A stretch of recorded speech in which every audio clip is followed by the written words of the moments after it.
Hello student, हम लोग पढ़ रहे हैं ह्यूमन सिस्टम के बारे में। और ह्यूमन सिस्टम के लास्ट क्लास में जो हमारा टॉपिक चल रहा था वो चल रहा था नर्वस सिस्टम। नर्वस सिस्टम में हम लोगों ने बता दिया था ये जो नर्वस सिस्टम होता है उसे टू पार्ट्स में डिवाइड किया गया है, केंद्रीय और परिधीय तंत्रिका तंत्र। हम लोग पढ़ रहे थे केंद्रीय तंत्रिका तंत्र, जिसमें हम लोगों का जो मेन टॉपिक चल रहा था वो चल रहा था ब्रेन या मस्तिष्क। हम लोगों ने बता दिया था मस्तिष्क जो होता है मानव का वो केंद्रीय अंग होता है, जिसे कितने पार्ट्स में डिवाइड किया गया है भाई? 3 में, अग्र मस्तिष्क, मध्य मस्तिष्क और पश्चिम मस्तिष्क। इसके साथ ही साथ हम लोगों ने डायग्राम से ब्रेन की स्ट्रक्चर को समझ लिया था। हम लोगों ने लास्ट क्लास में डिस्कस कर लिया था किसके बारे में? अग्र मस्तिष्क के बारे में। आज का जो अपना टॉपिक है वो है मध्य मस्तिष्क या मिड ब्रेन। मध्य मस्तिष्क या मिड ब्रेन। जो मध्य मस्तिष्क जो भाग होता है यह 4 पिंडों में बटा हुआ होता है। किस में बटा हुआ होता है भाई? 4 पिंडों में। 4 पिंडों में बटा हुआ भाग होता है, ठीक है। जिसमें जो भाग होगा वो हाइपोथैलेमस तथा मध्य मस्तिष्क के मध्य स्थित होता है। जो मिड ब्रेन जो होता है वो कहाँ पर स्थित होता है? ये जो जो 4 पिंड होते हैं वो स्थित होते हैं हाइपोथैलेमस व मध्य मस्तिष्क के बीच में। मध्य मस्तिष्क के बीच में स्थित होते हैं। क्लियर है इतनी बात? जो ये पिंड होते हैं इनको कहा जाता है कार्पोरा क्वाड्रिजेमिन। प्रत्येक पिंड को क्या कहा जाता है भाई? कार्पोरा क्वाड्रिजेमिन। क्वाड्रिजेमिन कहा जाता है किसको? ये जो 4 पिंड होते हैं, एक जो पिंड होता है हर पिंड को या प्रत्येक पिंड को कहा जाता है कार्पोरा क्वाड्रिजेमिन। जो ऊपरी जो 2 पिंड होते हैं, ये जो पिंड होते हैं वो इस प्रकार से अरेंज होते हैं। हम लोग जनरली वैसे ही समझ रहे हैं। जो ये ऊपरी जो 2 पिंड होते हैं वो तो जिम्मेदार होते हैं, वो सहायक करते हैं देखने में, या फिर हम लोग बोल सकते हैं दृष्टि के लिए। ऊपरी 2 पिंड दृष्टि के लिए। We all know that student, जो सभी सेंसरी ऑर्गन है या जो सभी संवेदी अंग होते हैं वो एक दूसरे से जुड़े हुए होते हैं। तो ऊपरी 2 पिंड तो दृष्टि के लिए, जबकि निचले वाले जो 2 पिंड है वो श्रवण के लिए या सुनने के लिए क्या होते हैं? उत्तरदायी होते हैं। तथा निचले 2 पिंड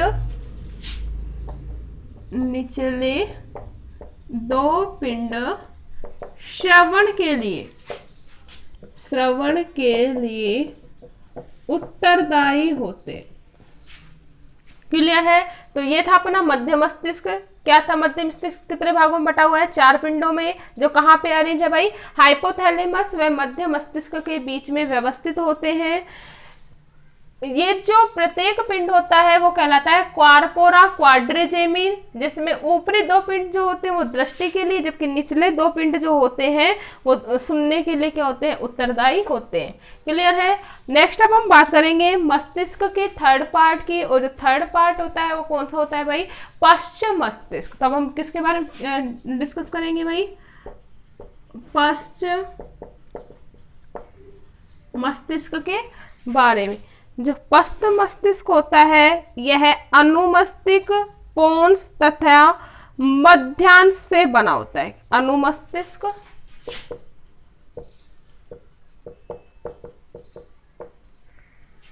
पोन्स व मध्य मस्तिष्क, या हम लोग बोल सकते हैं मेडुला से समाहित होता है। क्लियर है? किस किस से समाहित होता है भाई? अनुमस्तिष्क, पोन्स व मेडुला से या मेडुला ओब्लांगेटा से समाहित होता है। जो अनुमस्तिष्क होता है वो मस्तिष्क का सबसे दूसरा बड़ा भाग होता है। कौन सा होता है भाई? अनुमस्तिष्क सबसे बड़ा भाग होता है दूसरा। सबसे पहले नंबर पे तो कौन था? प्रमस्तिष्क। ठीक है, मस्तिष्क का जो मेजर पार्ट का फॉर्मेशन कर रहा था वो कौन कर रहा था भाई? प्रमस्तिष्क। और जो दूसरा नंबर का जो भाग होता है लार्जेस्ट में, वो कौन सा होता है? अनुमस्तिष्क। क्लियर है? यह जो भाग होता है वो ऐच्छिक पेशियों पर नियंत्रित करता है। ऐच्छिक पेशियों पर क्या करता है? नियंत्रण का कार्य। ऐच्छिक पेशियां पहले हम लोग जान लेते हैं। ऐच्छिक का मतलब इच्छा से, इच्छा का मतलब वे पेशियां जिनके ऊपर हमारा कंट्रोल होता है। जैसे मैं कहूँ मेरी ये फिंगर है, अगर मैं चाहूँ तो इसे हिलाऊं और नहीं चाहूँ तो नहीं हिलाऊं, तो इसमें मेरी इच्छा पर क्या कर रहा है? डिपेंड। तो ये जो अनुमस्तिष्क जो भाग होता है वो ऐच्छिक पेशियों पर क्या करता है? नियंत्रण। जैसे मैं बात करूं कि मेरी फिंगर है, मैं इसे नहीं हिला रही, ठीक है, लेकिन अब मेरा मन क्या कर रहा है? मैं इसे हिलाऊं, तो ये क्या है? ऐच्छिक पेशियों पर नियंत्रण करने का कार्य करता है। क्लियर है? यह जो भाग होता है विलगित सतह वाला भाग होता है। कैसा भाग होता है भाई? विलगित सतह वाला भाग होता है। क्लियर है? विलगित सतह वाला भाग होने के साथ ये जो तंत्रिकाओं को अलग से स्थान, मतलब स्पेशल स्पेस प्रदान करने का भी क्या करता है? कार्य करता है। नेक्स्ट अगर हम बात करें पोन्स की, तो जो पोन्स होते हैं वो मस्तिष्क के विभिन्न भागों को जोड़ने के कार्य करते हैं। सबसे इंपॉर्टेंट पॉइंट यही है कि भाई मस्तिष्क के अलग अलग भाग हैं, उन सबको जोड़ने का जो कार्य किया जाता है वो किसके द्वारा किया जाता है? पोन्स के द्वारा।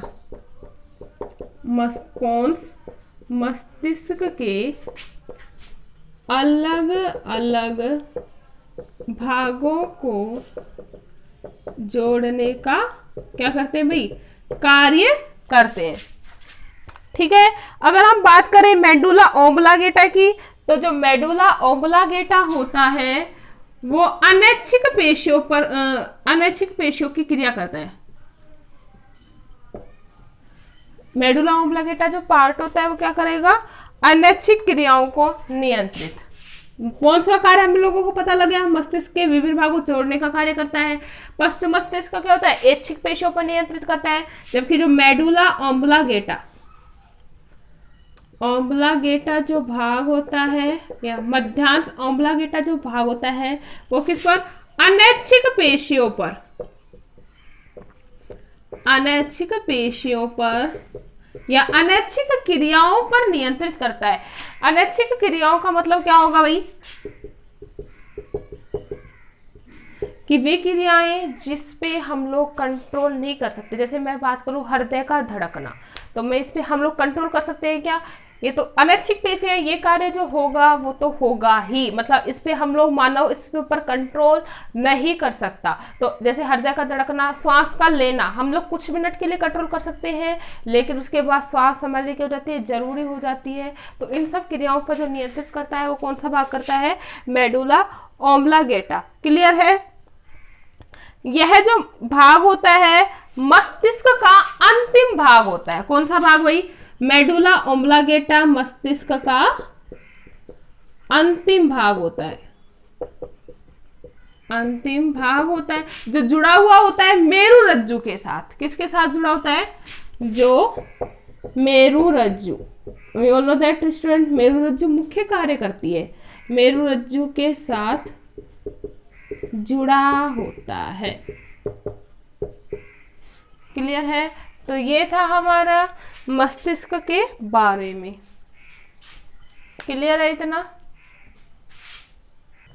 नेक्स्ट हम बात करेंगे मेरुरज्जु के बारे में। नेक्स्ट क्या है अपना भाई? मेरुरज्जु।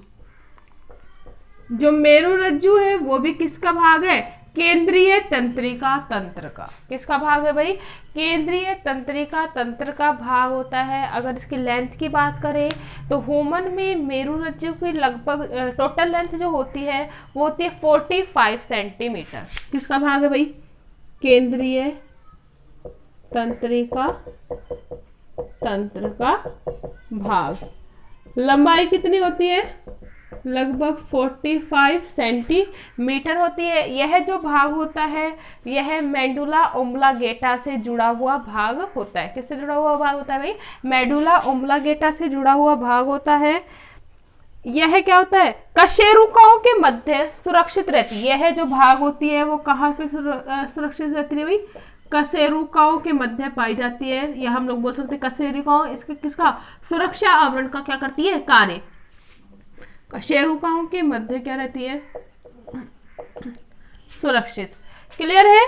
नेक्स्ट अगर हम बात करें, इसके मध्य में एक संकरी केंद्रीय नाल पाई जाती है। क्या पाई जाती है? एक संकरी केंद्रीय नाल पाई जाती है जो 2 स्तर की मोटी दीवार घेरे होती है। क्या पाई जा रही है? केंद्रीय, क्या पाई जा रही है भाई? संकरी नाल पाई जा रही है, ठीक है, जिसे 2 स्तर की मोटी दीवार घेरे होती है, जिसे 2 स्तर की मोटी दीवार क्या होती है? घेरे होती है। ठीक है, ये जो 2 स्तर होते हैं इसमें एक तो धूसर द्रव्य वाला भाग होता है और दूसरा जो होता है श्वेत द्रव्य वाला भाग होता है। जो धूसर द्रव्य वाला जो भाग होता है वो आंतरिक भाग होता है, जबकि श्वेत द्रव्य वाला जो भाग होता है वो कैसा होता है? बाहरी भाग होता है। धूसर द्रव्य मेरुरज्जु के श्वेत द्रव्य के स्तंभ पाए जाते हैं। धूसर व श्वेत द्रव्य में क्या पाए जाते हैं? मेरुरज्जु के एक स्तंभ के रूप में क्या करते हैं? कार्य करते हैं। क्लियर है? नेक्स्ट अगर हम बात करें मेरुरज्जु के फंक्शन की, फंक्शन या कार्य जो होता है वो क्या होता है? यह प्रतिवर्ती क्रियाओं के संचालन व नियमन में हेल्प करती है। किसमें? यह प्रतिवर्ती क्रियाओं के संचालन व नियमन में क्या करती है? हेल्प। क्लियर है इतनी बात? किसमें हेल्प कर रही है भाई? प्रतिवर्ती क्रियाओं के संचालन व नियमन में। नेक्स्ट अगर हम बात करें, मस्तिष्क से प्राप्त सूचनाओं को, आवेगों को शरीर तक पहुंचाने का कार्य, या विभिन्न शरीर के आवेगों को मस्तिष्क तक पहुंचाने का जो कार्य किया जाता है वो भी किसके द्वारा किया जाता है? मेरुरज्जु के द्वारा किया जाता है। क्लियर है? तो ये था हमारा केंद्रीय तंत्रिका तंत्र।